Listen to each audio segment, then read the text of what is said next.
What's going on, everybody? Fall in, at attention. You are locked into another episode of the Husker Army Podcast, brought to you by the great folks right over here at Hurrdat Sports Network. Of course, everybody over at the Husker Army Facebook fan page, make sure to go check them out. Become a member if you can. Awesome group of people. Always love talking Huskers. Doesn't matter if it's football, baseball, basketball, volleyball. It don't matter. They will talk Huskers sports with you no matter what. Guaranteed. And as always, if you're watching us on YouTube, please make sure to like and subscribe. Really helps the channel out a lot in the algorithm. And if you get the chance to leave a comment, please do. We'll get back to you right away. I usually try to hit you up as soon as I see them. So that really helps out a lot as well. And if you get the chance, you just take yourselves on over to shop.hurrdatsports.com. Get yourself some Husker Podcast merch.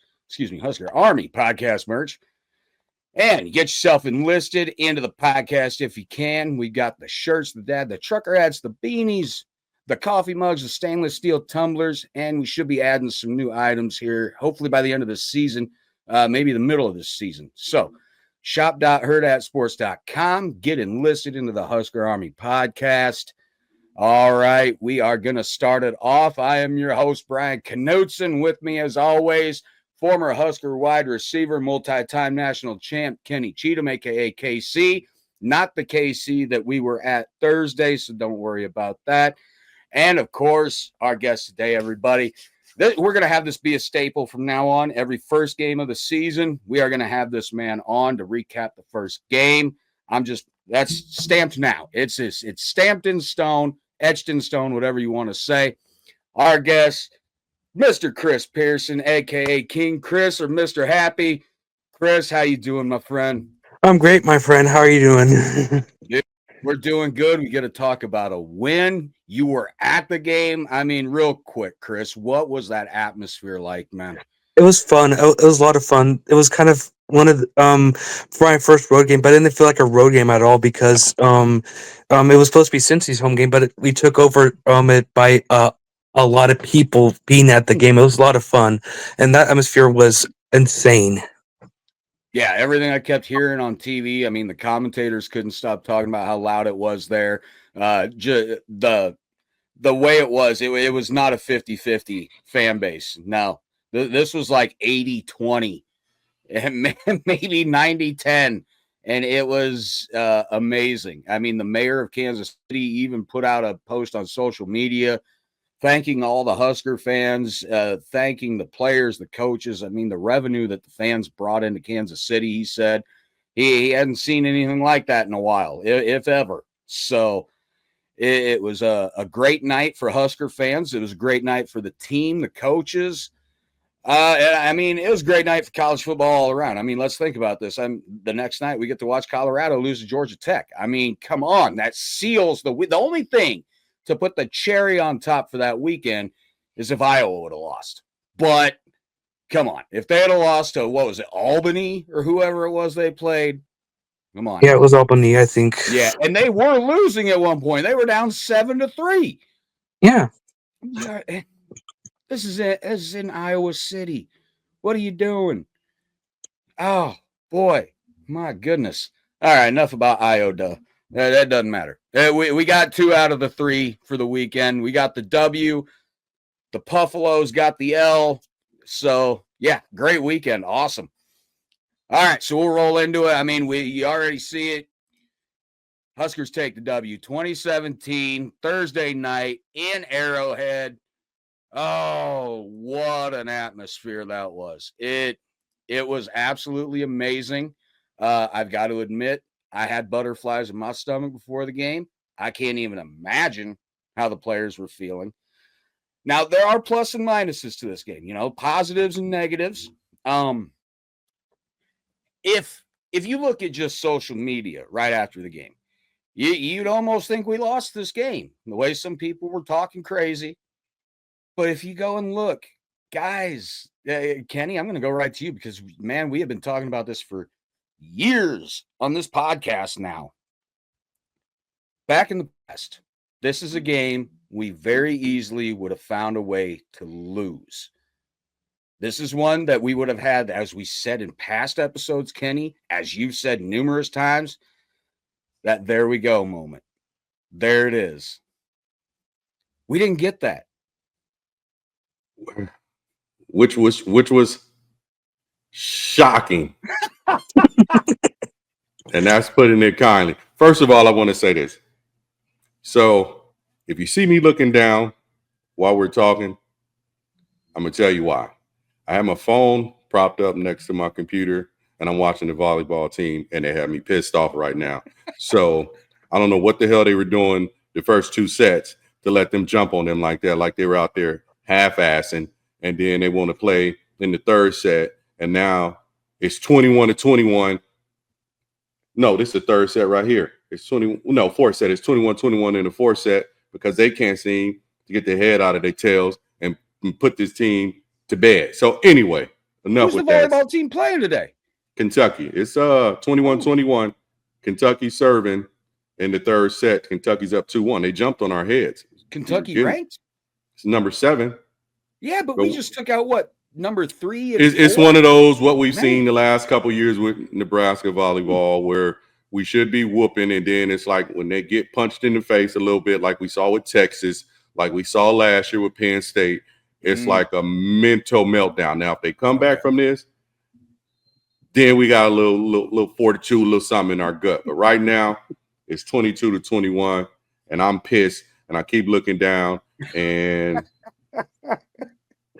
it's like silly stuff that we've done to let them get this, whatever. Anyway. Right, so if Kenny starts losing his mind out of nowhere, everybody, don't worry. It's just a volleyball game. In case if y'all are watching the volleyball game, paying attention to it right now, you're probably doing the same thing. So 23-21. We just got a point. Ooh, yeah.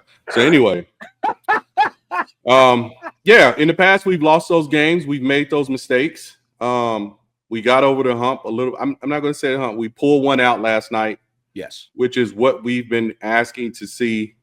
We mess up on the serve, Jesus Christ. And what we've been asking to see from our team for the last couple of years, because we've lost those games on either a bonehead penalty, a mistake, or a mental breakdown as far as something, or even coaching errors. Let's just circle the whole board.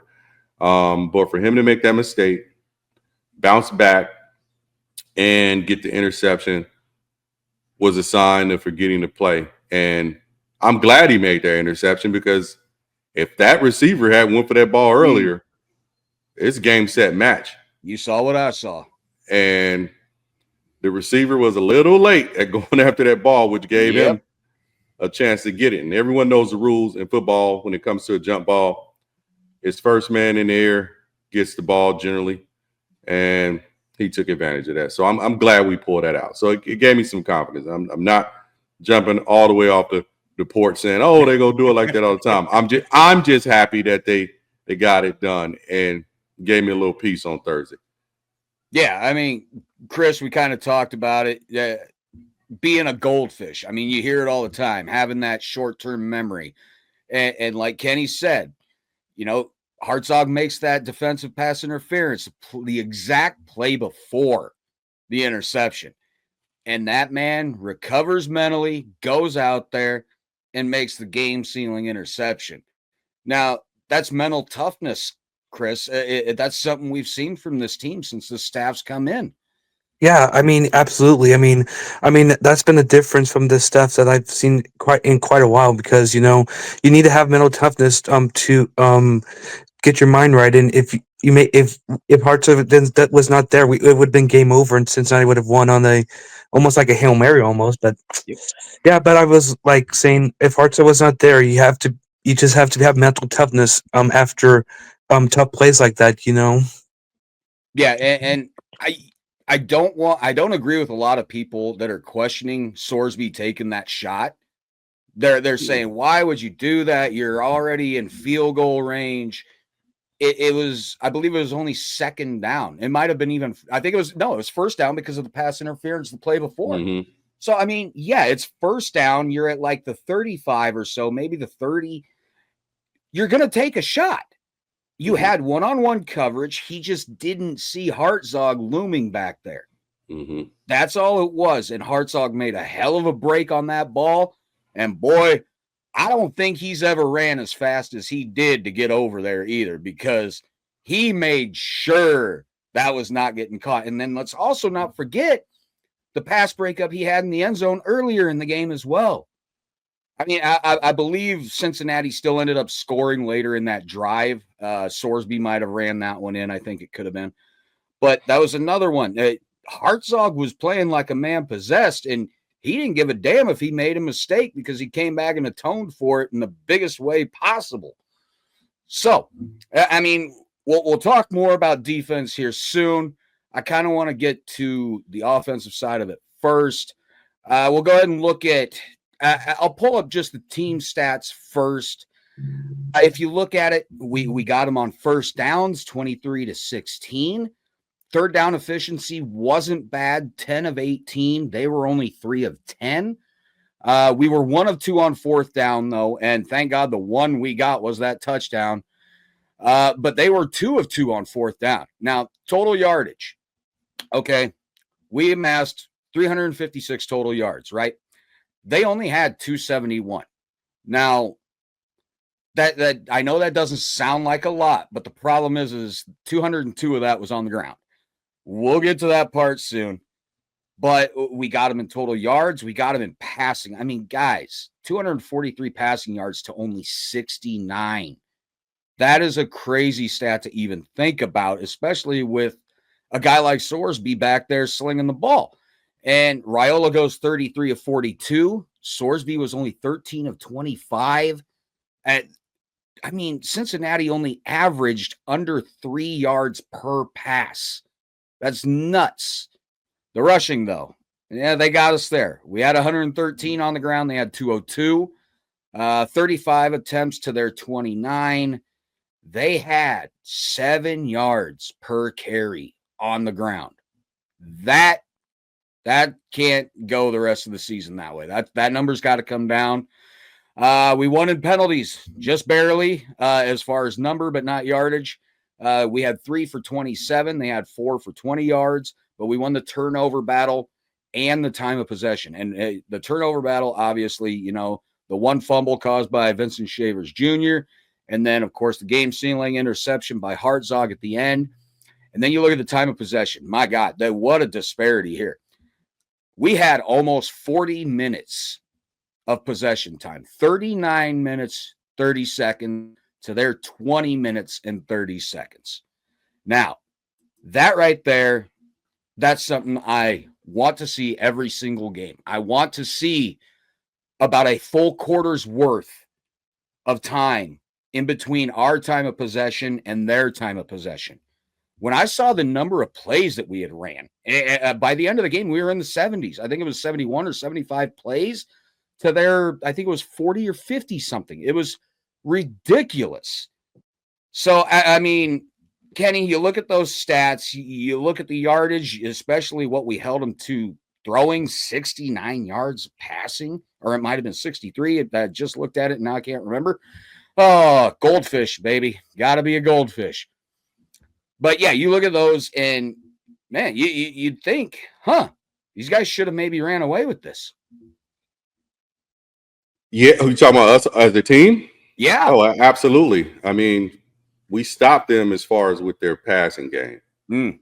But we need to do something in regards to slowing down the running game. Granted, let me put a period after that. Granted, it is only the first game, so you're going to have those things you have to work on. But to see 69 yards passing, that was great to see. The 202 on the ground, I mean, we had 113, but I think a lot of theirs was from their quarterback's big runs. Yeah. Regarding as far as the rushing game, the long one, the other one. So, I mean, overall, we did a good job. We need to do a better job tackling and being in our lanes and filling our lanes appropriately. And it looks like we need to do some work on our as far as our footwork, because we got fooled on, that play action not play action with the RPO when he did it and took off when there was technically no one there. Where's the man that's watching for that? I mean, this is a RPO. We are in the years of RPO. We've been in that for a few years now. So it should always be a spy that's looking out for that, that's looking for that option, them doing that, and someone dragging if it's a pass play coming across the middle or the drag route. But time of possession was great. Only thing, my issue with that is we didn't capitalize on it. We left a lot of potential points on the board by getting field goals, especially the one when we were on like the 1 yard line. Yep. False start by Pritchett. Yeah, that's ridiculous. That penalty pushed us back, but still, you're still within the 10. You should be able to punch that in. Exactly. And we were fortunate enough to get the one on the 4th down. Yep. So, I mean, we have to look at that. Yeah, you can have time of possession, but if it's not productive, long times of possession, which is separating you from the team you're playing, then what are we doing here? So, I mean, like I said, I'm not complaining. I'm not griping. It's just you just want to see more productivity when we do that. And we should have, we probably left 21 points off the board. Yeah, I would say, if you minus the field goals, but what we could have had if you flip them by not being efficient and not taking care of our business in that area. Now, one thing I will say, and Chris, you've got to admit this one too. One thing that wasn't going to beat us Thursday night was going to be our special teams. You want to talk about much improved. I mean, my God. Kanan, how do you pronounce our kicker's last name? Is it Kananen? There's like 3. Kicker. Yeah, there we go. Yeah, field goal kicker.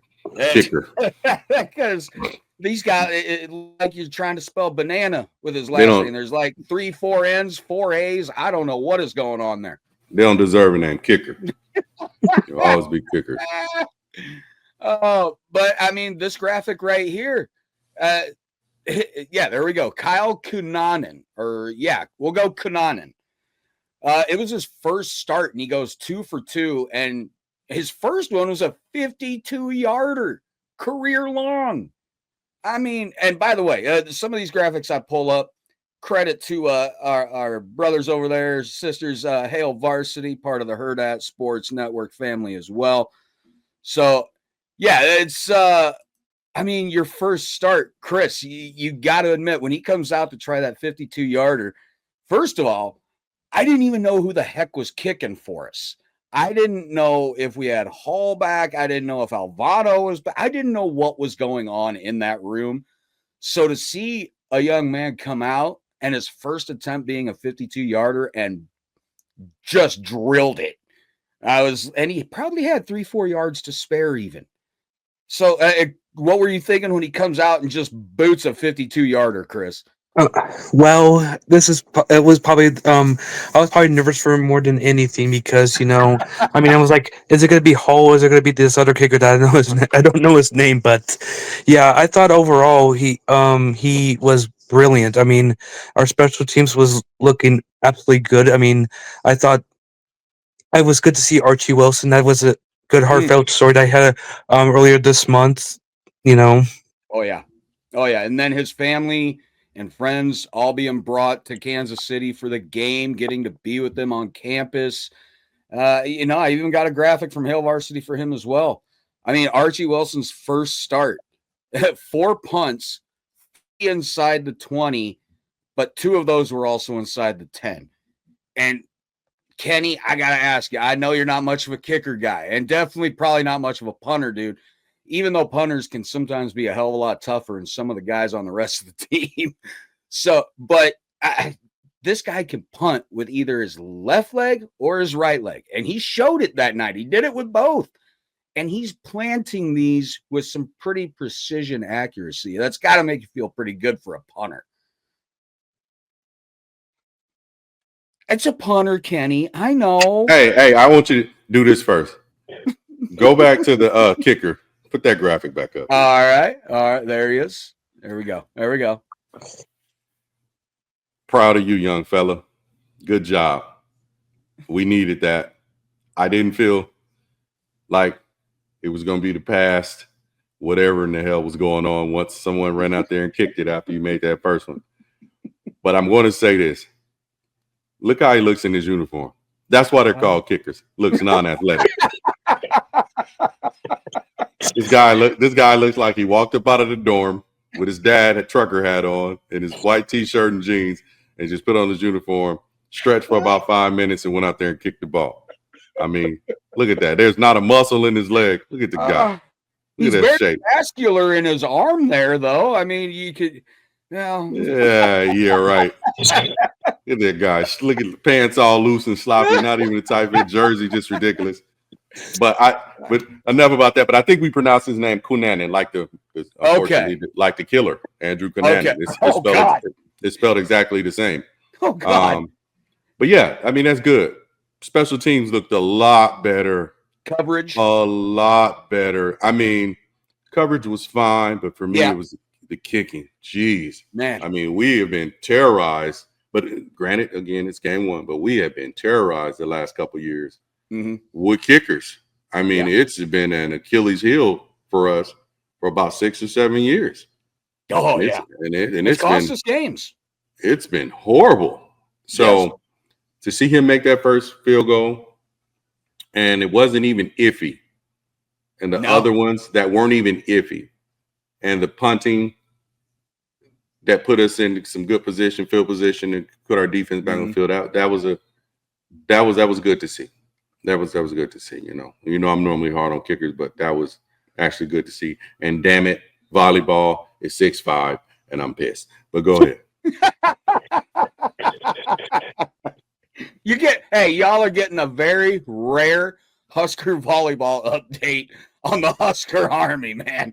Because look, I've admitted this in the past, and I apologize profusely that I don't watch a lot of other Husker sports other than Husker football. Now, I will pay attention, obviously, when it comes to the tournaments or like the College World Series, the NCAA tournament for both basketball and volleyball. I will pay attention. It's just football's my passion. I'm sorry. Football's my love. It's my passion. It's what I truly know knowledge about. So if I came on here and tried talking baseball, basketball, especially volleyball, I would be a fish out of water. I just would. I played baseball for like 11 years, but I couldn't tell you all the ins and outs of it. Too short for basketball, that's for sure. So never got into that one. And definitely too short for volleyball. And men's volleyball wasn't really a thing in my town. So it didn't matter. Sorry. I'm a bad Husker fan. I apologize.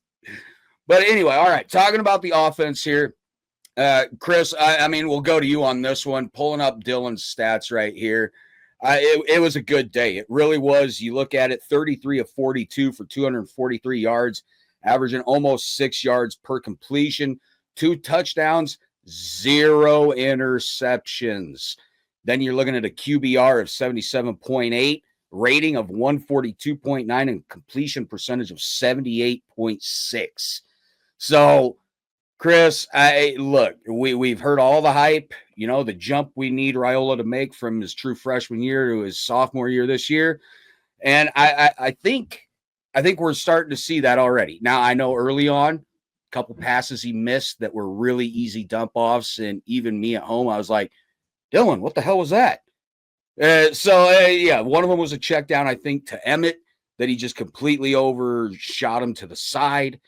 But other than those couple miscues, how was Dylan looking that night? You got to see it live and in person. Yeah, I thought he looked better this year. I think his numbers were good. I just wish we didn't have to pass 42 times. Cincinnati gives all fits, but offensively, I thought he's really gotten better. I think he's gotten better, and I think he's gonna get better as the season goes along.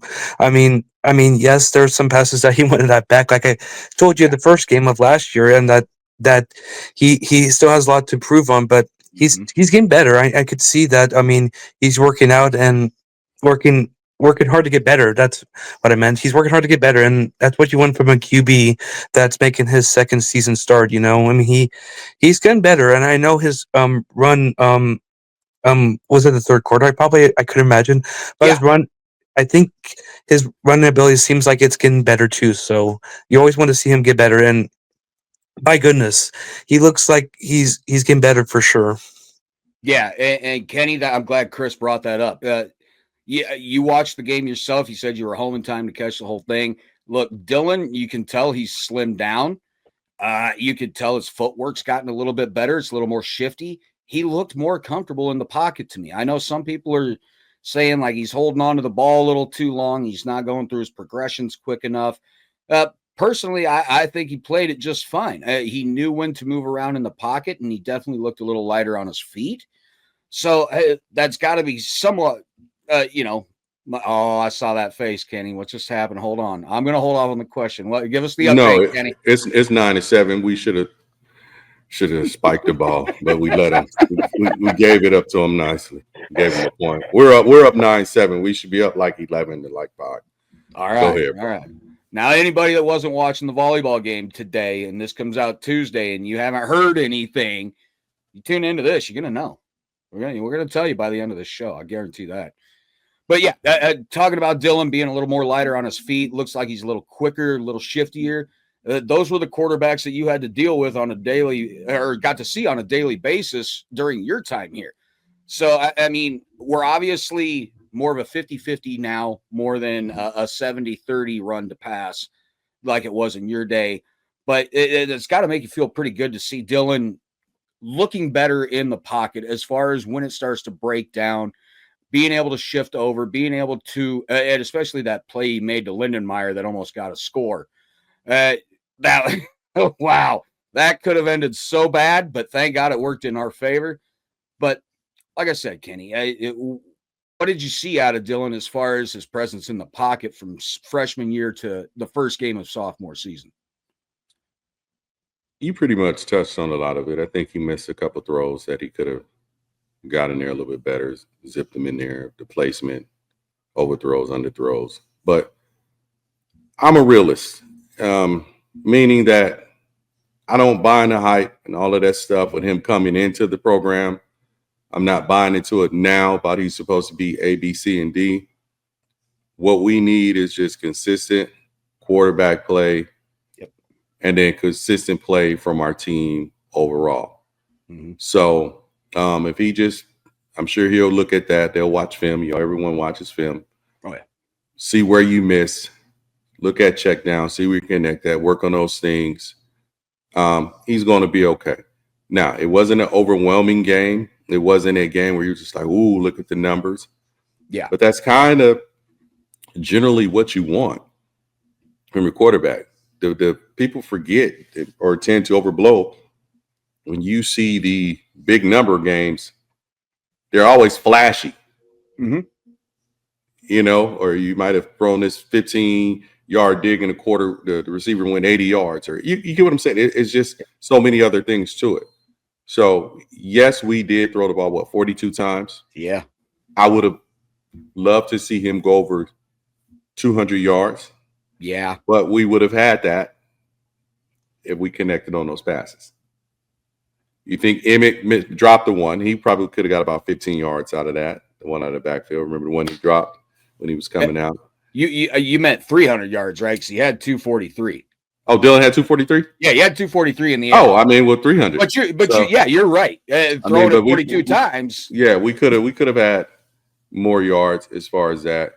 So, and the one Emmett dropped. You're right. Yeah. I mean, it was consistent. So it was consistent. You can, like, going back with a revert that, you can have the 300-yard game and then not be flashy and look like it looks. And if you look how it looks with our time of possession, mixing in running and the passing, it was a good game. I think it was a solid game for him. We got to get everyone acclimated on the offense and just do what we do. But it was overall a good game, and I wasn't upset. I wasn't on him. I thought he played okay. Yeah, thought he played okay.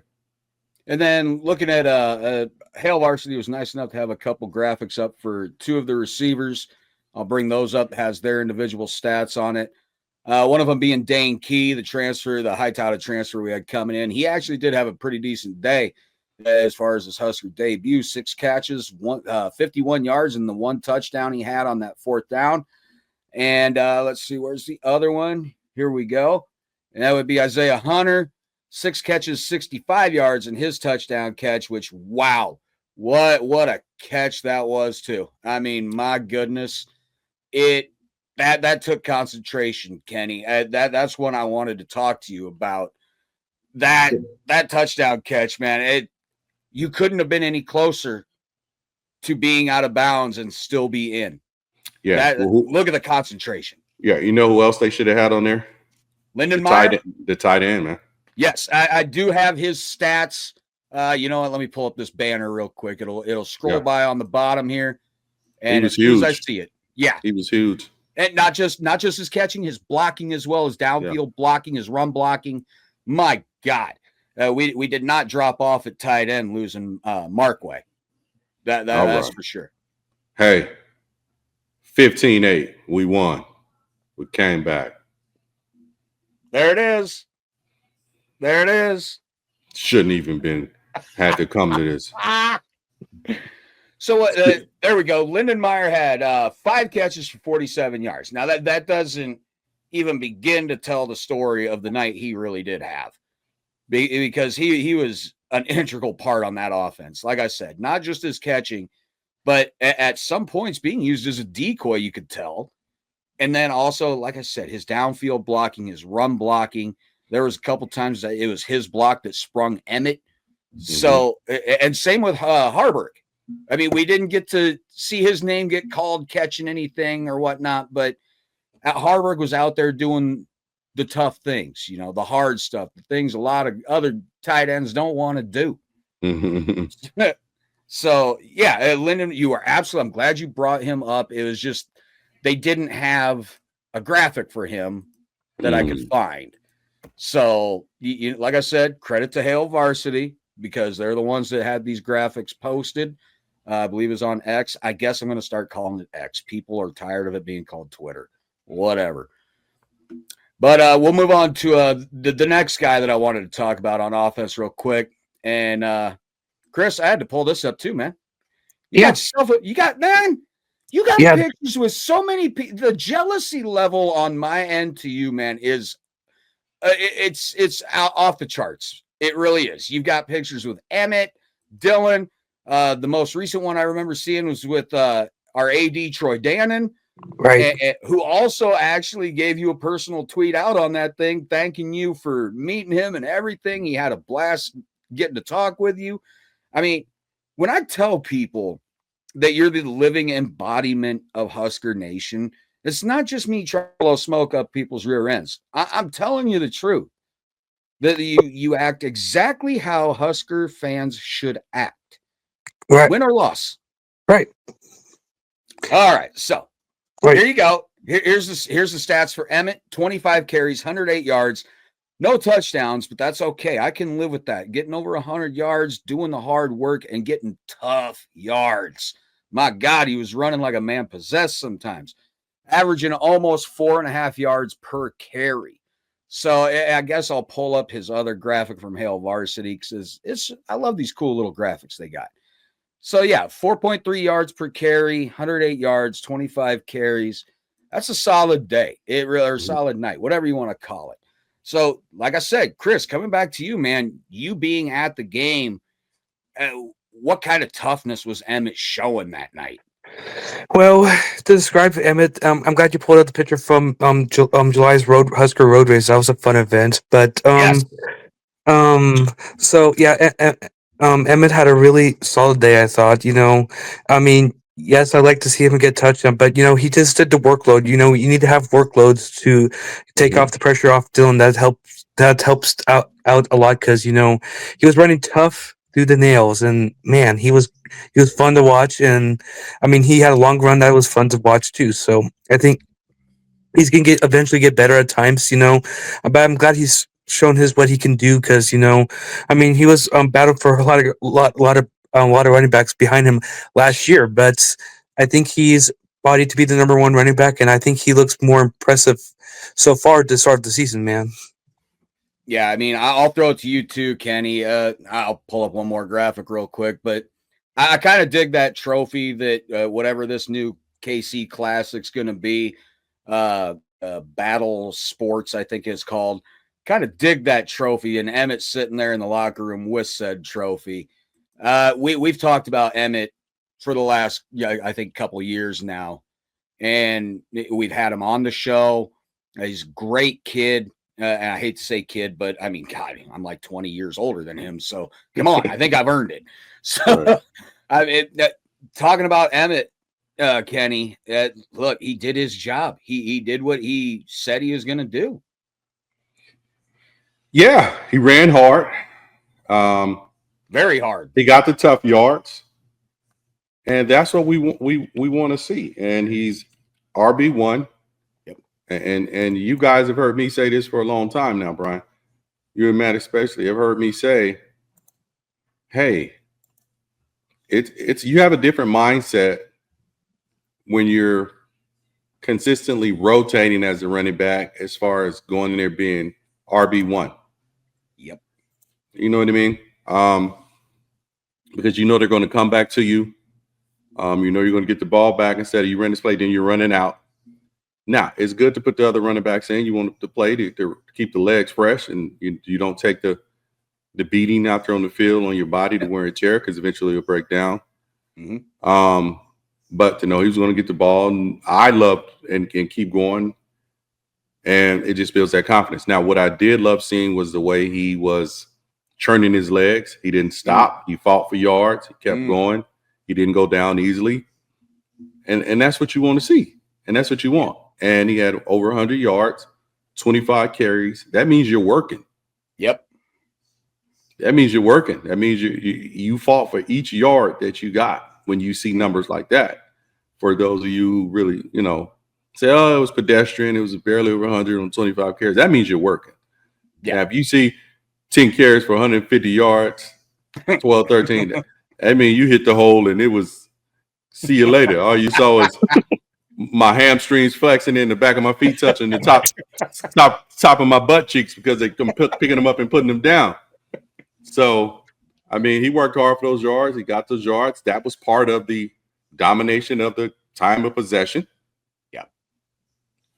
And I thought he played well. Yeah, I think he had a solid night for sure. Like you said, he fought for those yards, Kenny. And yeah, he did not go down easy on any time he carried the ball. It was nose down. If it was in between the tackles, I'm impressed. I knew I was going to be impressed with Emmett this season after everything he was talking about and the way he has looked. Especially, my God, he ran kind of like a man possessed, almost like he never stopped running against Wisconsin last year is what it felt like, man. He didn't care who was in front of him. He's going to give it to you. He doesn't care. So, yeah, Emmett, awesome job, my man. I texted him right after. Well, not right after, maybe like 20 minutes, 30 minutes after the game. Just congratulated him, told him I was damn proud of him, and then the instant response, yes, sir. I love that kid, man. He's just a solid dude, solid kid. Let me see. I got one more stat line here for the offense, and that was the receiving. Okay, let's see. 1, 2, 3, 4, 5, 6, 7, 8, 9. 9 different receivers were targeted. Okay. You're looking at Hunter. He led the pack with 6 catches for 65 yards. They had Key behind him, 6 catches for 51 yards. Both of them having an individual touchdown. The long for Hunter was 24, which I believe was that 50-50 ball that Dylan put up and went up, high pointed it. It was a little underthrown, but that could have been on purpose. High pointed it, got the defender to kind of take a little dive.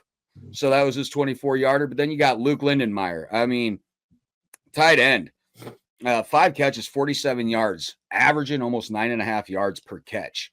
Now, Hunter was averaging almost 11. Key was averaging 8.5. So, I mean, these were passes that were gaining chunks. They were chunk passes. May have been dip and dunk at times, but they were chunks. Ja'Cory Barney, kind of the surprise.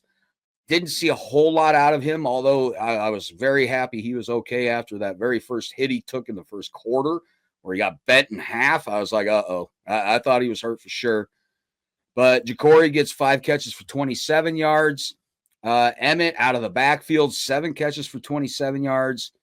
Cortez Mills Jr., he had 1 for 13. Quinn Clark had 1 for 7.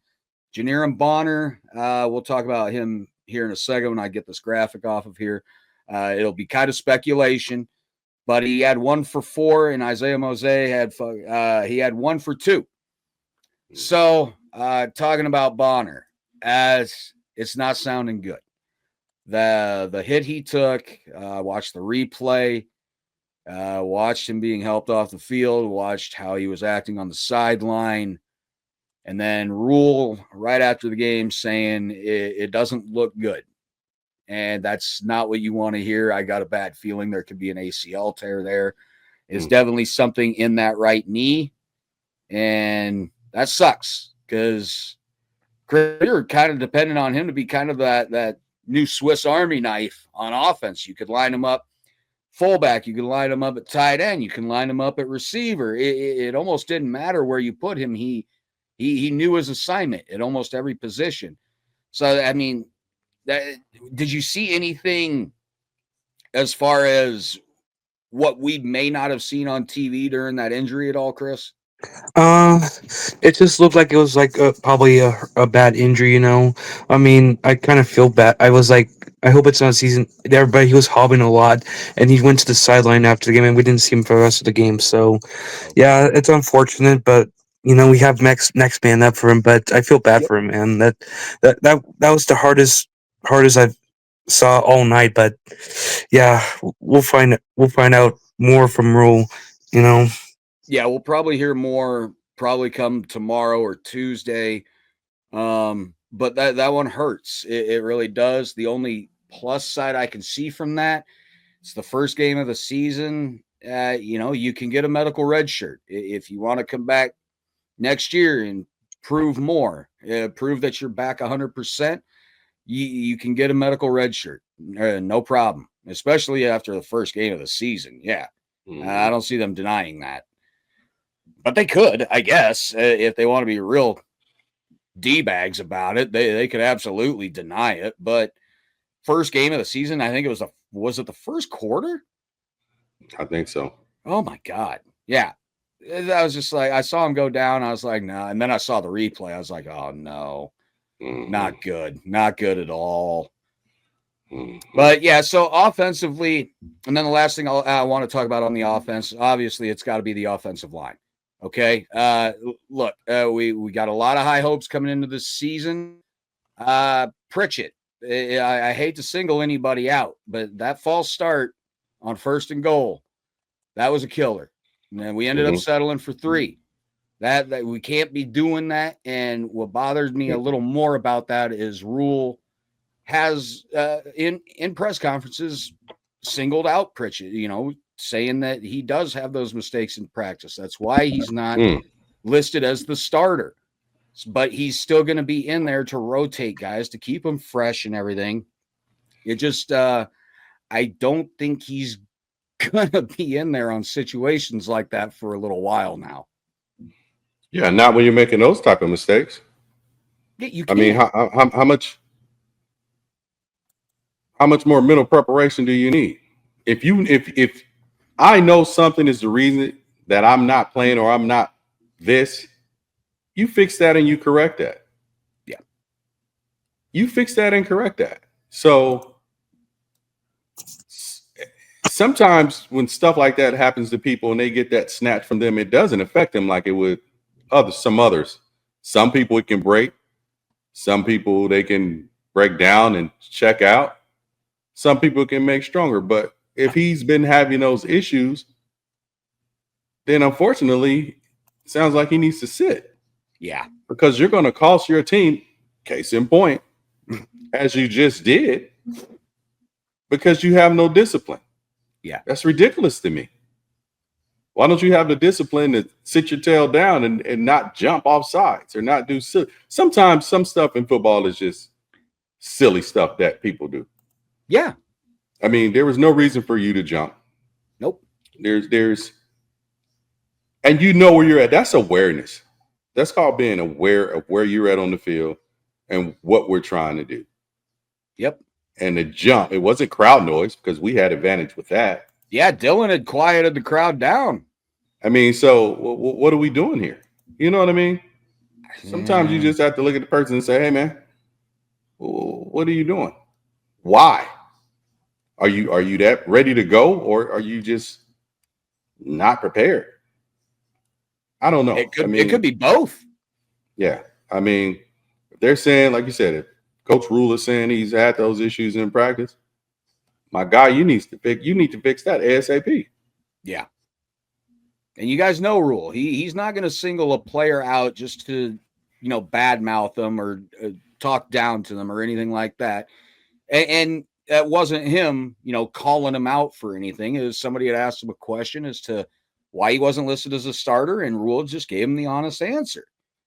But at the end of it, he's like, but he makes improvements every day. We've got faith in him, but you might have hurt that faith a little bit on that play there, Pritchett. So I think he'll get it together, but that's going to be one that I guarantee he is replayed in his mind over and it's probably been on an endless loop since it happened, because I don't know if he saw the field the rest of the night. He probably did, and I just didn't notice. But the rest of the offensive line, look, I thought they had a pretty decent game. Mm-hmm. I'd give them maybe a B plus, maybe a B minus. Their pass pro looked good. Dylan had time in the pocket at times. He did take a few sacks, but a couple of those I think was Dylan kind of holding on to it a little longer than need be. But and that's also a testament to Cincinnati's coverage. So those could have been coverage sacks, very easily could have been coverage sacks. The run blocking, it was good at times. It wasn't so good at times. They opened holes at times. Sometimes Emmett had to find his own. But at the same time, I'm going to say that they still had a solid day as far as the first game goes. Kenny, I'll throw it to you real quick. They're not quite, what we would say, quote unquote, pipeline quite yet from what we saw.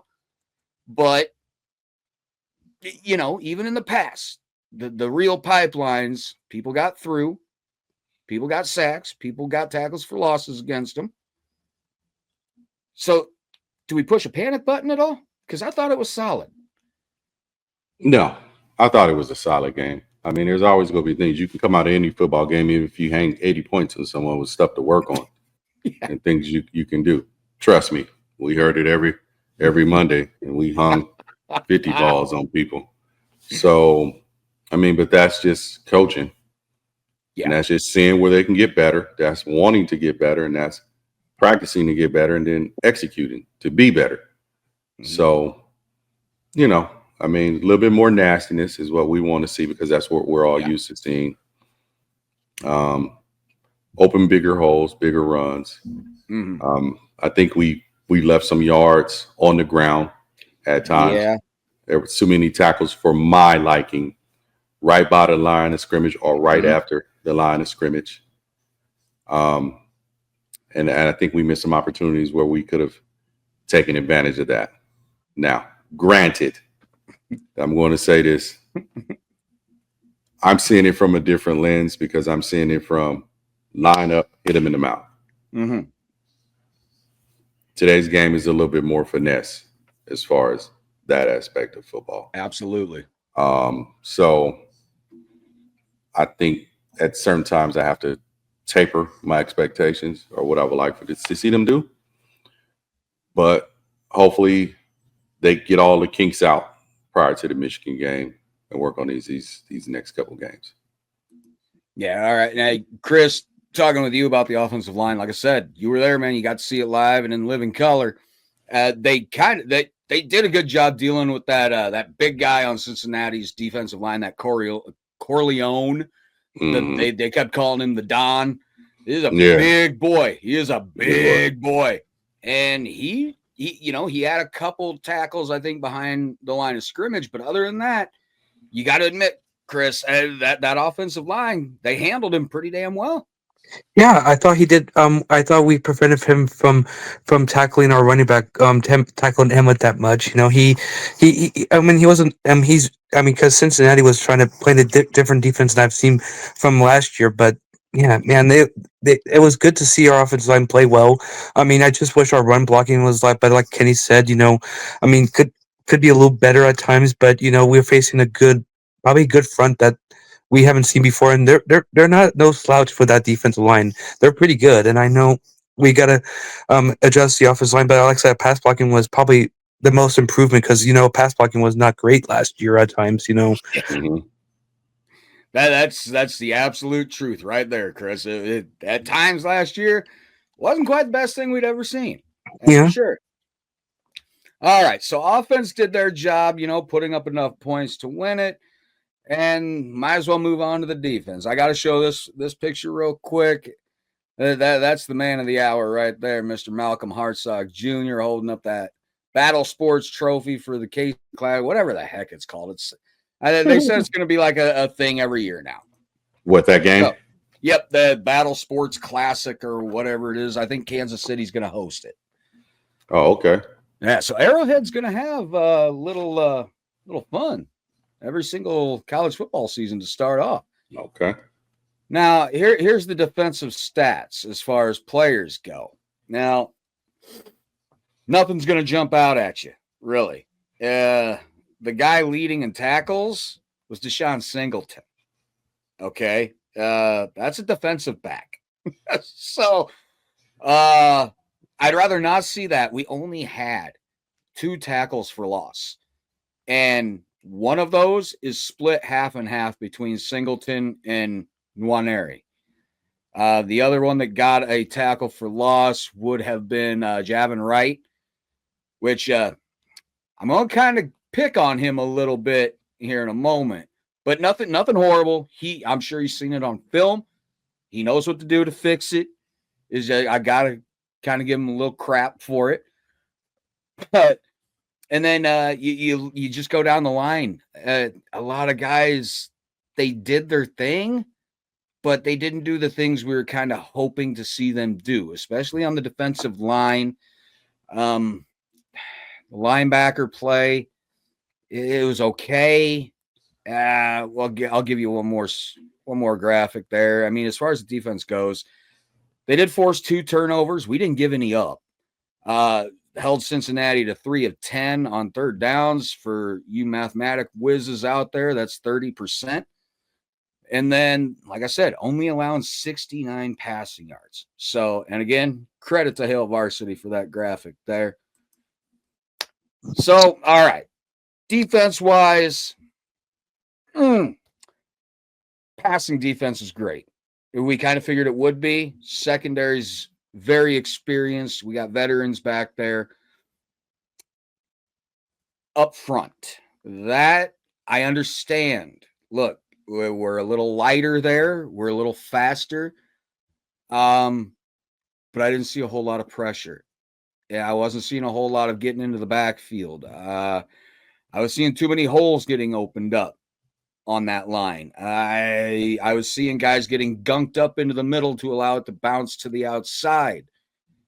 So those are things I hope that they can figure out and clean up. They obviously say your biggest jump is from week 1 to week 2.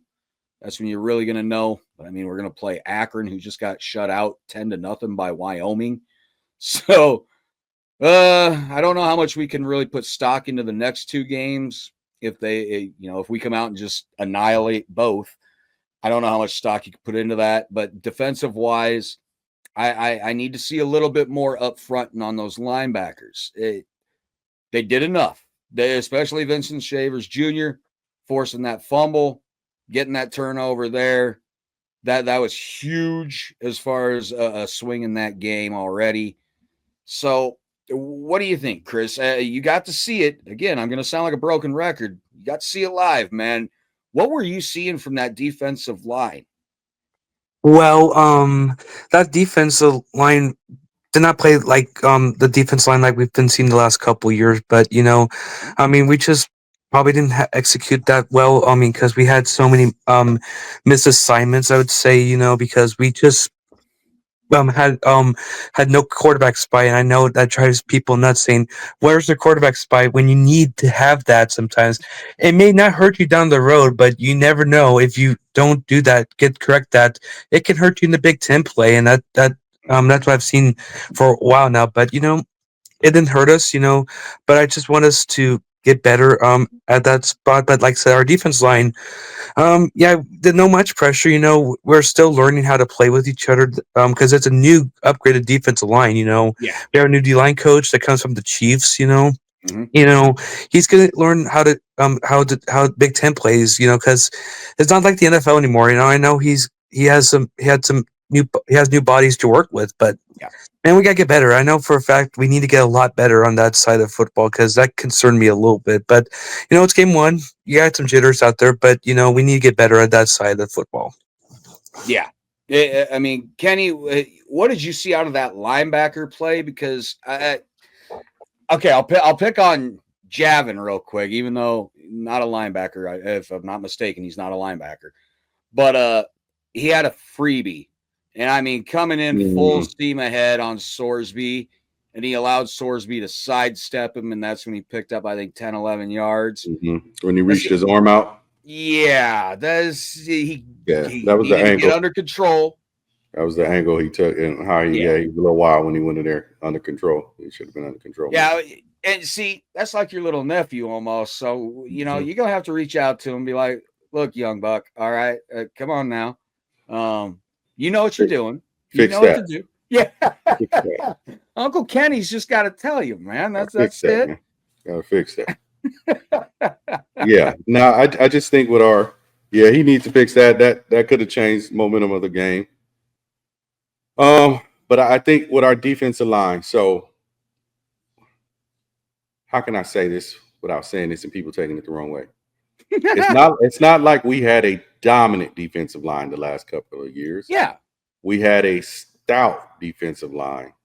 A capable defensive line. And big boys. Yeah. Big bodies can clog up more holes. Mm-hmm. As far as and occupy more people when they're doing the pass rush on defense. Now we are a little lighter. Hoping somehow you can compensate that with a little bit more speed. Yeah. But with that speed, you still have to get down and dirty sometime and be a little bit nasty. Mm-hmm. Now, what the coach is coaching them, maybe they know something we don't know, but we need pressure on the quarterbacks. We need to spy, as Chris said, which is what I said earlier about when he got that long run, there was no one over there. Yep. I saw a lot of times when they were doing that RPO, they were doing it, and our team was flowing. Backers were flowing where they thought the RPO was going. And it was like, oh, if he takes off, it's over. So I hope it's things they can fix on. I mean, get some big stout bodies in there to clog it up. Yep. It frees up the backers. Now, like we said, number 8 led us in tackles. I forgot his name. Singleton. So that's either they're down the field or you're coming up tackling. Now, is that the young man that made the comment about make people stand up in wheelchairs and stuff? Yeah. Oh, God. No, I think that. They're going to see something that's going to make people stand up. No, it was not. It wasn't Singleton. It was, oh, God. He's one of the other ones that went with him to Big Ten Media Days. Yeah, that dude. I saw him on the clip run up to make a tackle, missed the total tackle, and this guy started backpedaling. So it literally looked like he was doing a DB drill where you run up to the cone and backpedal. Yeah. Backpedal. So we need to shore that up. But defensive line, we need more physicality from the linebackers. We need more physicality from our defensive line. We need more pressure from our defensive line, which frees up the backers and make more pressure. But like I said, it's game one. But you're going to have to start touching up these quarterbacks to disrupt their offenses for the rest of the year. Otherwise, you're going to get picked apart if you don't. Because if you give someone time to sit back there and throw it, it's going to be an issue. So I just, I saw some things we can work on, but I'm not going to be critical. Like I said, it's game one, but they need to look at it this weekend and see where they can improve at. I think that player was Marquise Buford. That might have been who it was. No, it wasn't Buford. I think it might have been eight. Okay, then maybe it was Singleton. Maybe I always get those two mixed up. Yeah, somehow. Buford is the other little guy. He did all right. 3, right? Yeah. Okay. I think it was 8. Okay, I think that would have been Singleton. Yeah. That craziness. Now look, I'll tell you what. That little CBS I don't know, forum thing they let the players do. I was really digging that. I really was. It was nice to see the players just kicking back, talking how they'd normally talk. And I got to admit, I'm so out of the loop of what some of these younger guys' lingo is and speech that, like, what is cap? No cap? What the hell is that? I don't even know what the hell they were talking about. That means no lying or no cap or no. It's almost like no BSing, no BS, no jibing, no whatever, like no fronting. No, I mean, it's so many. You're older than me, and you know that. What the hell? It's like when you see when they be like, stop the cap. It's like stop the front, stop the, stop all that. Like somebody, like if someone is out there talking loud about blah blah blah, they be like, oh man, I had 10 girls at the club. Oh, this dude capping. This dude over here lying. So man, yeah. I thought maybe it was just an age thing, but it's just it's a I don't understand kids thing, I guess, nowadays. So. Yeah, they're different. Now, also talking about Chris, what you were talking about with us having a little bit of trouble with Sorsby being mobile in that backfield. Chris and Kenny, if you guys think about it, Michigan and Michigan State, that Underwood and Childs, those are two very mobile quarterbacks that we are going to see 2 weeks in a row. We have Michigan that 1 week, Michigan State and Lincoln the next week. So I need to see these guys up front, and especially the linebackers, pardon the language, really getting their shit together and buckling down, because it is not going to get any easier now. You're going to get a couple warm-ups here for the next couple weeks, and you better treat it that way. You better go out there, hair on fire. Don't allow a single point for a couple weeks. That would be a great statement. Absolutely. I'm talking us getting a shutout, not getting shut out, of course. No, I know what you're saying. Yeah. But yes, they need to come out, treat these next 2 games like it's going to be the Big Ten title game. Forget who the opponent is. Show no damn mercy. Don't go getting penalties crazy. Like, don't go acting nuts and tearing people's helmets off and things like that. But you go out there and you treat it like this is going to be number 1 versus number 2, and you're number 1. So those are going to be 2 games I'm really going to pay attention to, because I'm telling you right now, I have thought of this my whole life, and it's always because we've had mobile quarterbacks that I watched growing up. You're talking about Turner Gill, Tommy Frazier, even Brooke Behringer was a mobile quarterback, regardless of what anybody says. Mobile quarterbacks can hurt you in so many ways. And we've seen it so much in the past that when we face one, we have a hell of a time. Yes, we struggle. So it worries me, because that Underwood for Michigan did look pretty decent in his debut. And Childs looked a little bit improved with Michigan State from last year too. And they can move. They know how to either take off when need be, or they know how to just shift over to the left and right in the pocket. So we're going to need to have, pardon the language again, our shit together. I don't care what anybody says. Oh, boy. So defensive wise, look, okay. They held them to 271 total yards. That's great. Adam Carricker on the Carricker Chronicles even said that was what they shot for, was holding teams under 275 total yards on defense. And then obviously the passing yards, he said they wanted to hold them under 100. We hit both those goals that even Carricker himself would set for themselves. So defensive wise, stat wise, it looks good. Now, you go back and rewatch the game. Definitely things that need to be addressed, cleaned up, maybe fixed a little bit. And Rules even said that himself. So it's not like we're saying anything that the head ball coach out of the norm, right? They're hearing it from the coaches, so we're not saying anything new or controversial. That's for sure.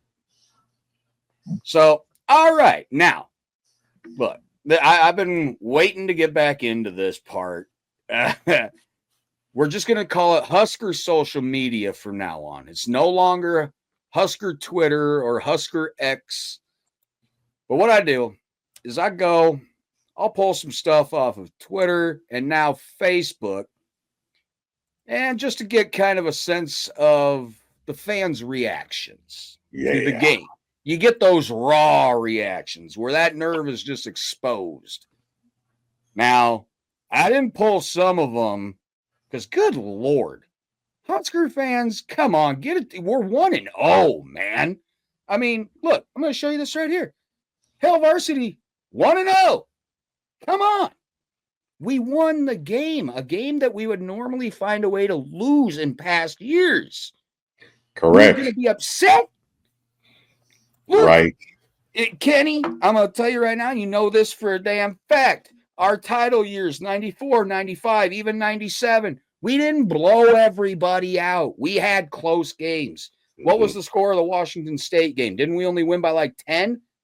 We won by like 14, maybe 20, but they scored on this that long run. They were ahead at halftime, if I'm not mistaken. Black took that long run. I think it was like 10 or something. I think they made a score 10, but either way, they were ahead at halftime. Yes. There's games that those teams struggled with. You know, they just were maybe awake. The focus just maybe wasn't there to kick off, but you found it. You'd find the way to win, to just put the nail in the coffin. But yes, I went back and looked at some of those scores, and they were not all blowouts. And we played a Power 4 team, a much improved Power 4 team from their 5-7 record last year. I don't care.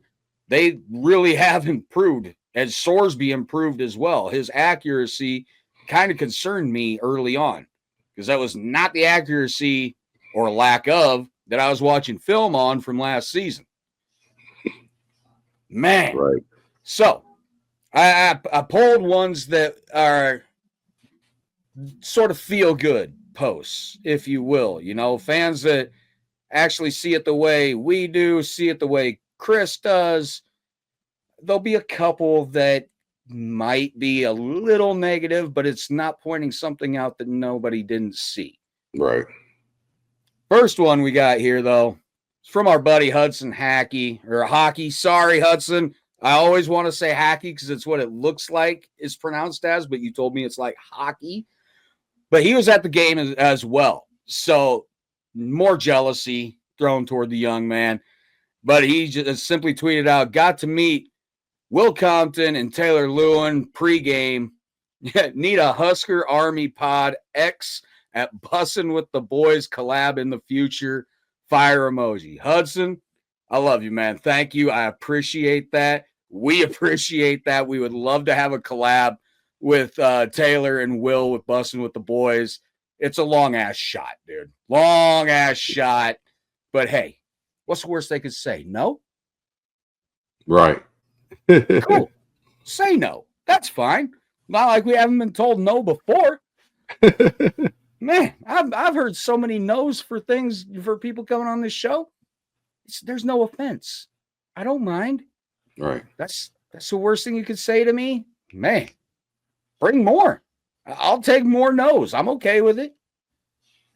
All right, let's see. Where'd I get this one from? Okay, another Twitter. Oh, dear Lord. Yeah, I know I pulled this one. Okay, this one is from Active Duty Husker at Husker GI. This guy's pretty funny on Twitter. I like him. But he's talking about our punter. And the way he worded this, it's supposed to be read as if you're Australian yourself. Right. I got a bad feeling I'm about to butcher this, but I'm going to give it my best shot. So, Active Duty Husker, I apologize if I just royally just scramble this horribly, but I'm going to give it a shot. You know what? No, I'm not. I just thought of it. No, I'm going to embarrass the hell out of myself. I ain't doing it. I can't sound. I'm going to end up sounding British before I sound Australian, and I don't feel like offending our punter. So, but he just simply tweeted out, "Oi, mate, not a bad arvo at the office, eh? 4 boots, 3 of them stuck inside the 20. That's like putting a croc in the kiddie pool. Nowhere to go. Kept the Bearcats boxed in tighter than a kangaroo in a phone booth.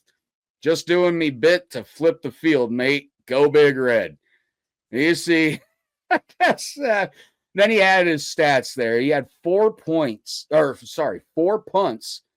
for a total of 147 yards. He was averaging almost 37 yards a punt.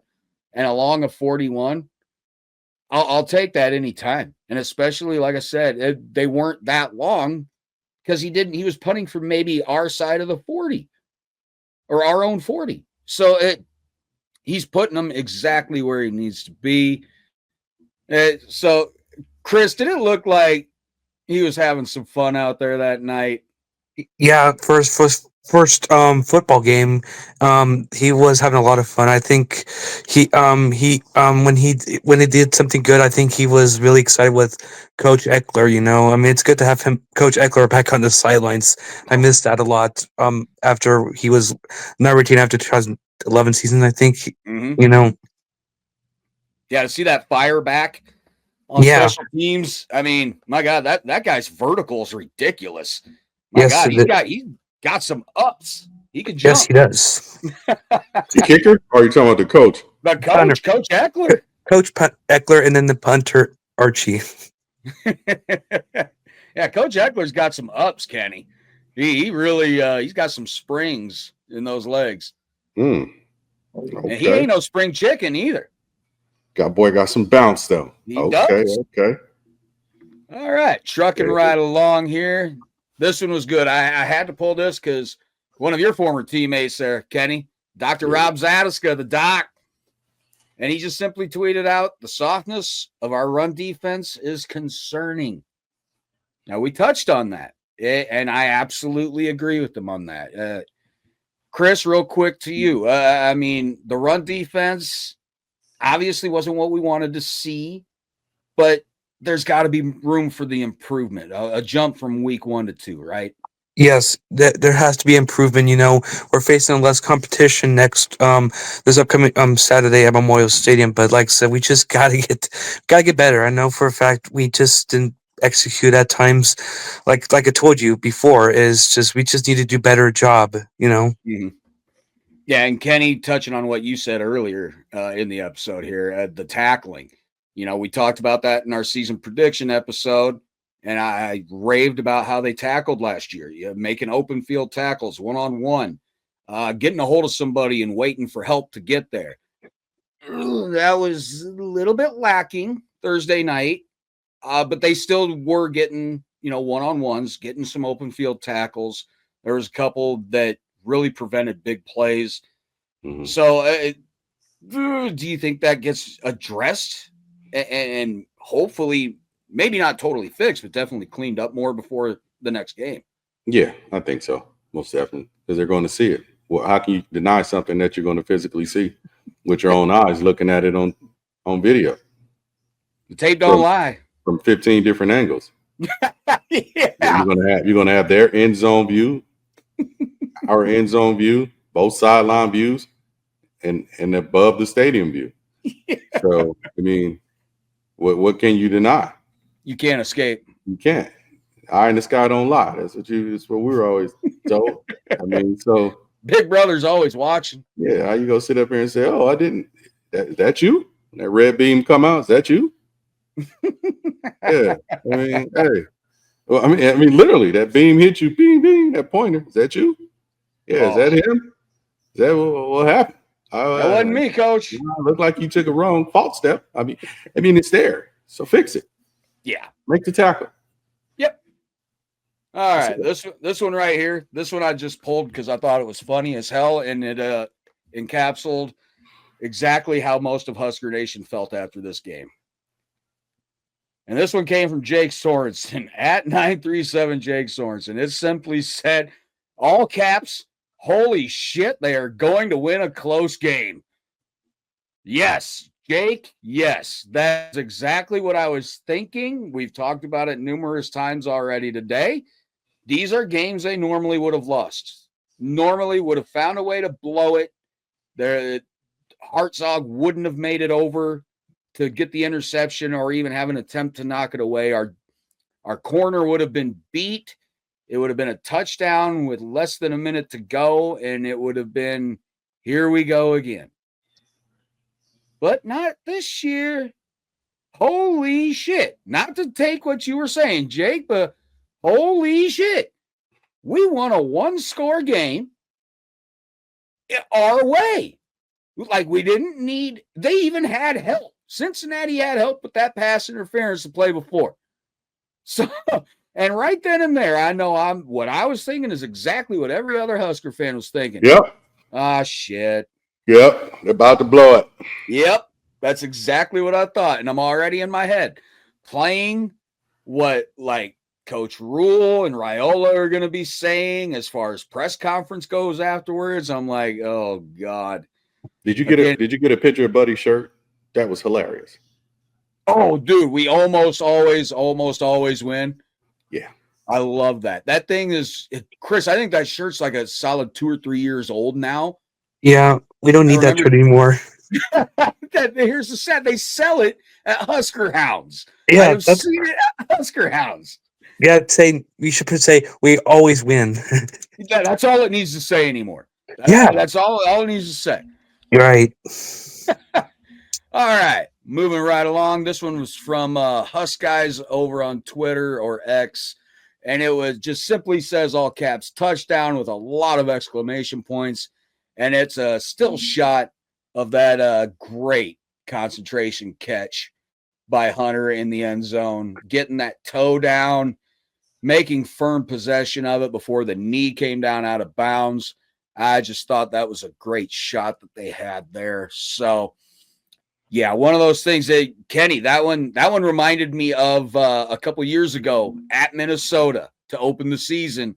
That catch that their receiver had that ended up being the the game tying touchdown, I believe, where he had that toe drug. Yep. Mere millimeters before the foot touched out of bounds. Yeah. That was a good catch.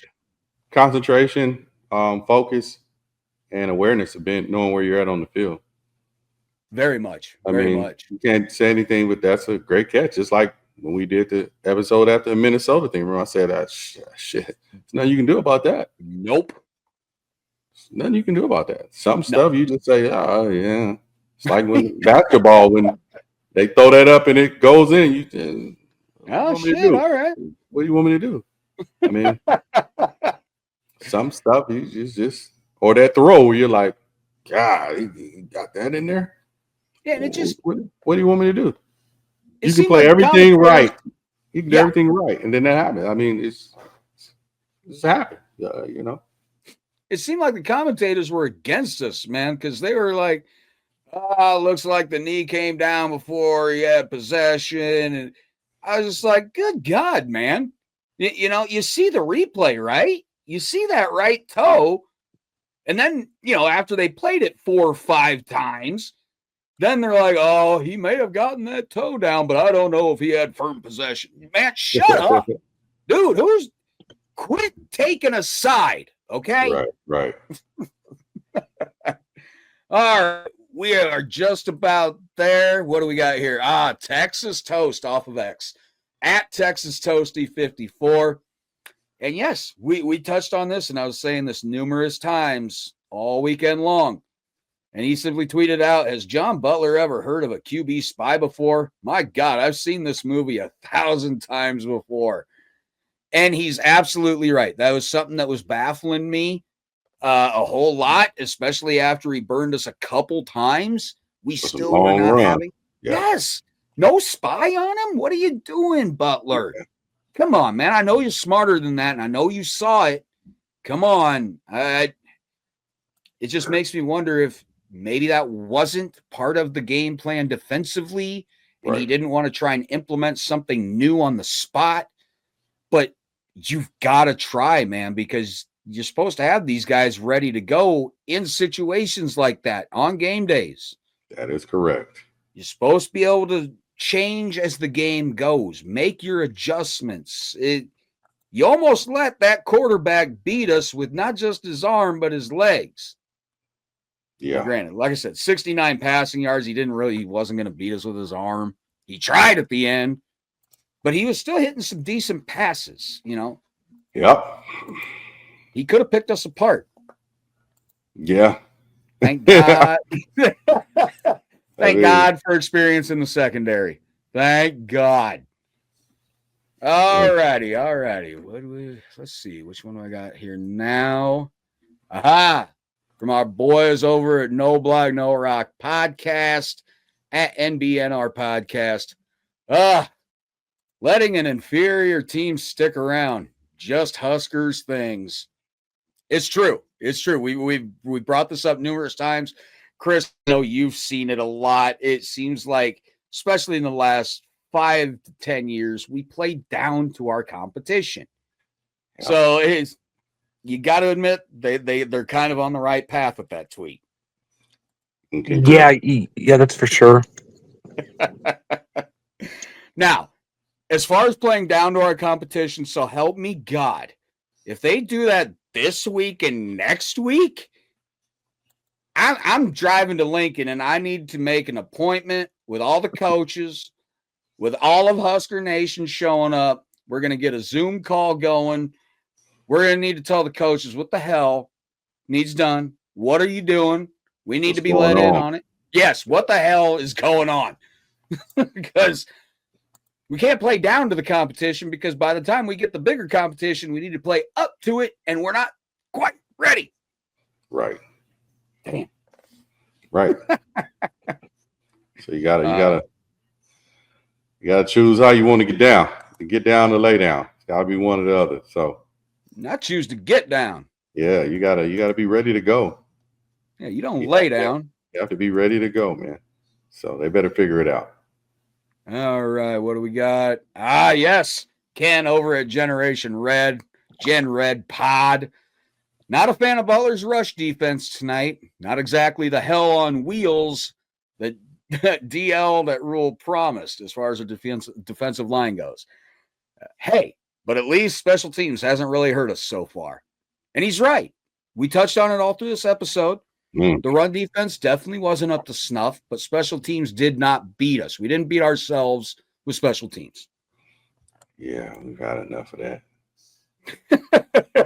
Yeah, the one thing I'm not going to do, Chris, I don't want to set Kenny on a kicker tangent. Right. This man, I know you watch and I know you listen. Kenny it's like a cat and dog. Kenny's the dog and a kicker's a cat, dude. They just do not get along at all. Okay. Kick the ball, kicker. Kick the ball. I get that. Yeah, kick the ball. I mean, as Kenny says, you have one job. Yeah. You have one job. Yeah, one job only. Yeah. You big kicking it on the sideline. Like I said, you chilling, cold chilling. Everybody out there is practicing. You over there marinating in the cut. Yeah. And the dumb kicker games. Kick the ball, bro. Yeah, right. All right, this one's kind of a long one, but this was another one from the doc, Dr. Rob Zadiska, of course, over at Doc Talk Sports. And it just says thoughts. And these are his thoughts. It says, Pritchett's false start killed a potential touchdown. Per Thule mistakes like that are why he's not starting, as Rule has said. That said, Pritchett, Gatula, and I know, Corcoran all look solid in blocking. I'd stick with Gatula. Teddy looking solid at right tackle. Defense interior needs to tighten up. Love the lack of fair catching. I agree on that one. And special teams were solid. Now, Doc coming in. I mean, Rob's not wrong. He's not being an asshole about it.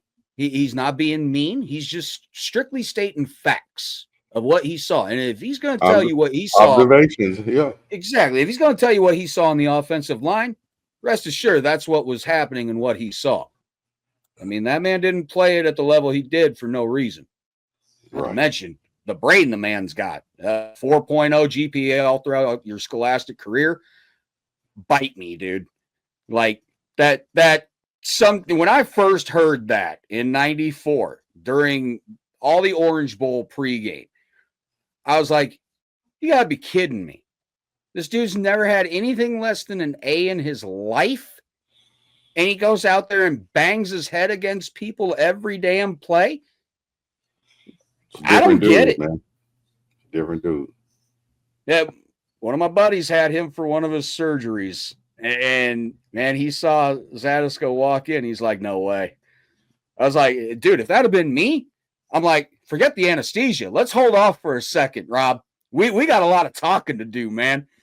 Let's hold this surgery off for about a half hour, maybe. Let's just kick it back let's a just little chat bit. it up a little bit, bro. Just a little. I got some things I want to ask. But no, I love Zadisca's tweets, the things he puts on social media. He does a great job. Like you said, Kenny, it's observation, and he knows it as well as anybody especially when it comes to the offensive line. So I'll take his word over at any time. And Chris, have you ever had the opportunity yet to meet Rob Zadisca? No, I have not.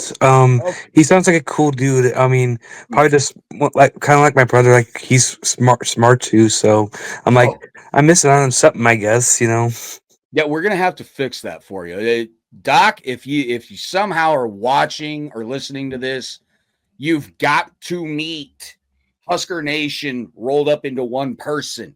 You've got to get exactly the chain. I mean, this guy's got it all, Doc. Come on. We need you to meet Chris. That is for sure. Next time you're going to be at a game, let me know like a couple weeks before. All right. I'll see if I can hit up Rob and maybe we can get something set up to where he could meet you at the stadium or something. Cause I'm pretty sure he makes it to games. Yeah. The next game will be Michigan State in Lincoln. So, ooh boy. All right. I'm going to have to remember that then. All right. So, maybe not this week with Akron coming up, but maybe next week with Houston Christian. That's a couple weeks away then. I'll start hitting him up, be like, hey, look, Doc, you've got to meet this guy. If you don't, you're missing out. Literally everybody on the team and our athletic director has met this guy and loves him. So you're missing out. Yeah. I hope I get to meet I haven't met Coach Rule yet, too. I mean, Coach Rule's missed out, too, I think. After meeting Troy Dannon, Chris, I think that's just a matter of time now. I think you're going to get that opportunity real soon. Yeah, that'd be great. It would be, and it would be a perfect picture. That would be one I would even want like a copy of to put on this desk somewhere. Yeah, because you've got all of Husker Nation in one person in this picture, and you've got the man that this whole state loves right now in Rule. Both in one picture. That is something I would want on here. So yeah, I don't blame you, man. I'm with you though. I want to meet him too. I would fanboy in a heartbeat if I got to meet Coach Rule. Yeah, saying, hey, Coach, I want to meet you so badly. I've said it on so many platforms, so many different ways. Yes, I've got to meet the man. Yep. All right. Now, these ones I pulled from Facebook. Okay. And these might have all been from the Husker Army fan page. I can't remember. But this one was from Nebraska from Oklahoma. And I believe he's talking about just the first half here. And thank God, because it was a little off the rest of the game. But he just simply said, we turned it around and have earned those black shirts. Now, I do agree to a point there. He said, nice way to end the half with a turnover and some points. The hands field goal emoji, it looks like 2 fist emojis, a heart emoji, and then 4 GBRs. That's a lot of damn emojis and stuff. That's a lot of emojis. A lot going on. But yes, in that first half, I agree. Yeah, they looked good. I think Cincinnati was only held to, 3 points in that first half. So, yeah, they were earned in that first half. Second half, is yet to, or something to be desired, or something not to be desired. That's what I meant. Other than Hartzog's interception to seal it. So yeah, they have improved in certain spots, but there's definitely room for improvement in some other aspects of it. All right. Facebook again. Adam, I think it's pronounced just Olson. But he just said, I'm going to need the Huskers to figure out how to win in like the third quarter. This last second stuff is getting crazy. Look, Adam, I agree. Now, Chris, Kenny, you guys, you got to agree with that as well. Here's the other thing, though. Yeah, it's a crazy game, but it's so much more fun when you're on the winning end of it. Right. Yes, exactly. I mean, we've been on the losing edge for so many years, you know. Oh, Kenny with the zoom. Whoa, the zooming. I don't know what's going on with this thing. It's acting up on my end, so I'm trying to fix it and work on it while we're talking. But yeah, we have, Chris. You're absolutely right on that. Yep. All right, what do we got next? We got this one and one more, and this one was from Rod Riley over on Facebook. And I absolutely agreed with this one. That's why I brought it on here. And he just simply put out a post that said, defensive line lacks size but fast. Need to utilize that speed, but too hesitant off the ball. More work is definitely needed, pushed around and not able to cover the quarterback. I absolutely agree there, because there was one thing I saw that night that was a little bit disheartening, and that was Elijah Judy, number 16 on the defensive line. There I saw a few times he was getting bullied, and I mean pushed back 5-10 yards. One play, he got shoved to the ground just 5 yards back. So I don't know, and he looks like a big-bodied guy. So I don't know what the case was there, but we're looking for big things out of Judy this year. So, Chris, with you being at the game, were you able to focus on number 16 on the defensive line at all? Yeah, I was. I mean, he's just trying to learn, and he's trying to learn how to replace Nash, Ty and Nash. That's always hard to replace some big bodies.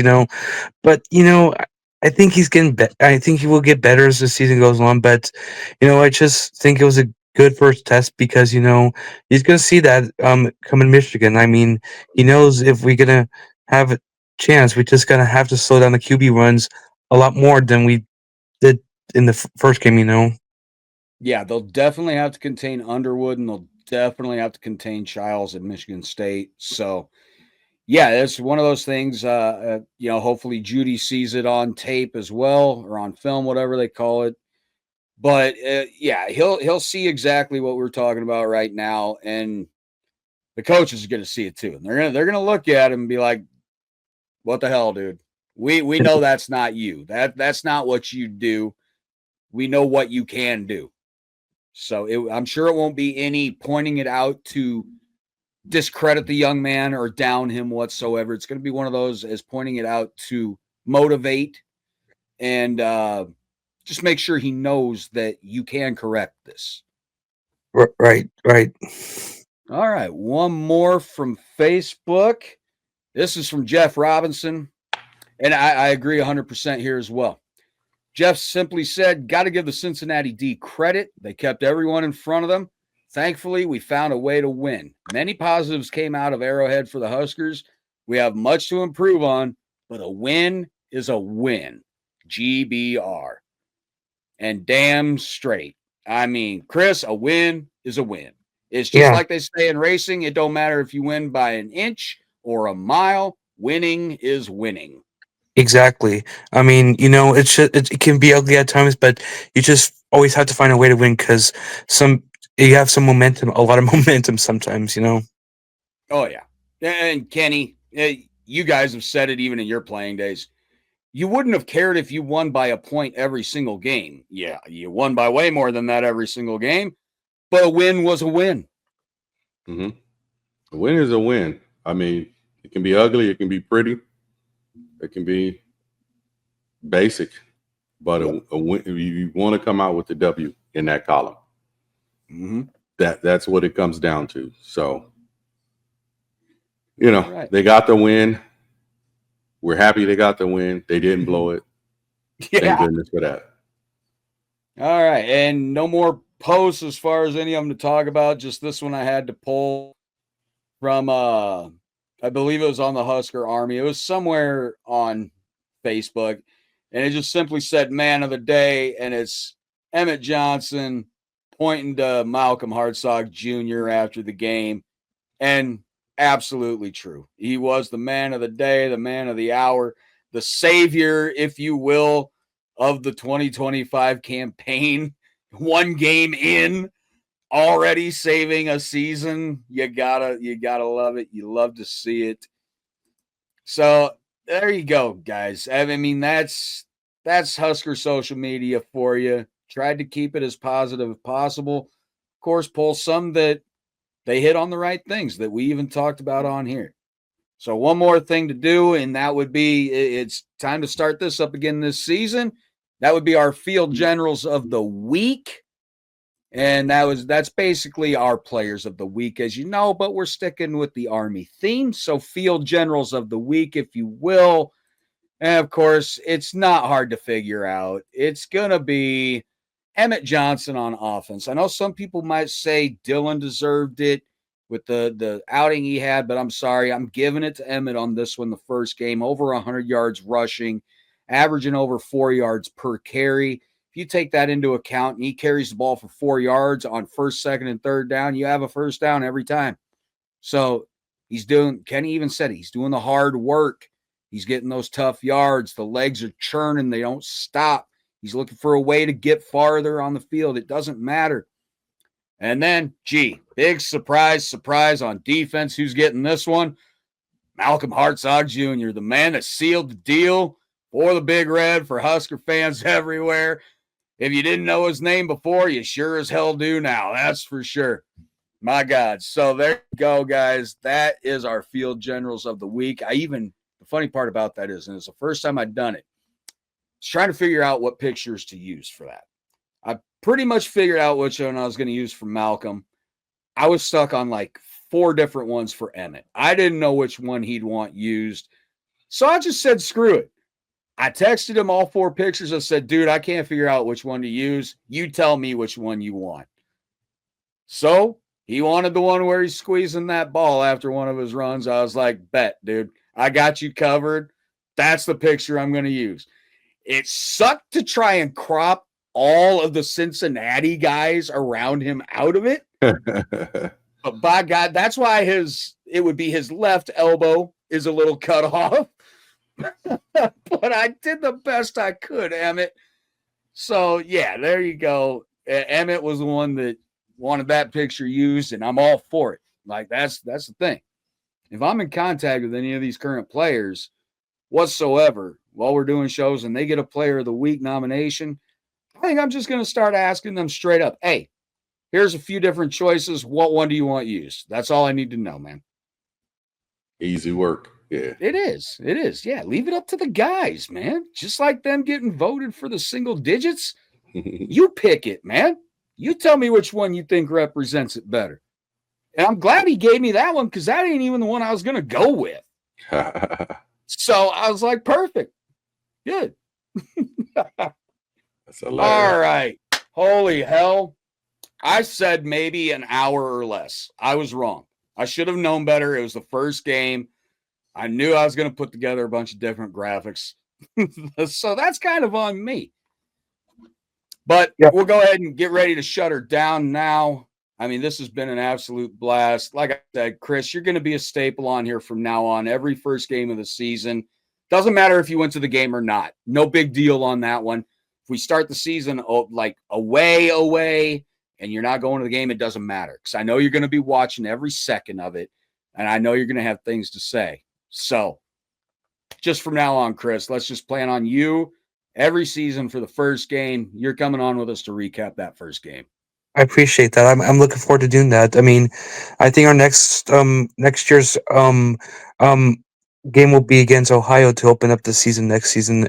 Ooh. Oh, Yeah, Well, Bobcat. thank God Solich is done there then, because I Yeah. would have felt bad. Yeah, me too. That'd been probably the hardest game we've ever had on this year. I wouldn't want to do that. I wouldn't have wanted to play that game. No. I would have felt so horrible. That'd been rough. Yeah. Well, the good thing is, hey, is that one in Lincoln, Chris? Do you know that one yet? I think so. I have to check again, but like I said, I'm pretty sure it's in Lincoln. Okay, cool. Frank will probably be at that game then. Yeah, they'll probably honor him. They'll probably call it a Frank Solich Classic. There you go. Oh, Chris coming up with marketing ideas, dude. Yeah. That's what I'm talking about. See? This is the type of shit we need on a podcast. That's what I'm talking about. Yep. All right, guys. So we'll go ahead and shut her down now. You know where to find the show. If you're checking us out on YouTube, please make sure to like and subscribe. Really helps us out a lot. It helps just keep the channel going. Leave a comment if you can. Of course, going to get right back to you. Just don't be a jerk about it, because if you go and try and delete it, trust me, it's been screenshotted already and people are going to get to see it. So love you for it, whoever it was, but I love you for it. It helped me out a lot. And then, of course, you get the chance for some Husker Army Podcast merch. Hop over to shop.hurrdatsports.com. That's Hurrdat Sports, Hurrdat Sports. No, I was wrong. It's not Hurrdat's. Hurrdat. So forget that S I put in there. That goes with the sports. So Hurrdat sports.com. Make sure get yourself some Husker Army Podcast merch. So for myself, Brian Knutzen, former Husker wide receiver, Mr. Kenny Cheatham, multi-time national champion as well, and the living embodiment of a Husker Nation heartbeat itself, Mr. Chris Pearson, King Chris, a.k.a. Mr. Happy as well. Thank you so much for joining us again, Chris. This has been an awesome time, man. Yeah, thank you. I appreciate it. I can't wait to do next year's game. We kept next year's season opener again. Oh, hell yeah. Hell yeah. You kidding me? Already can't wait for that myself anyway. Now we got a whole year to wait for that. What the hell? Yeah, right? So we'll go ahead and shut her down. One last thing to say. Husker Nation, Husker Army, you know what to do. At ease. You are all this. Peace.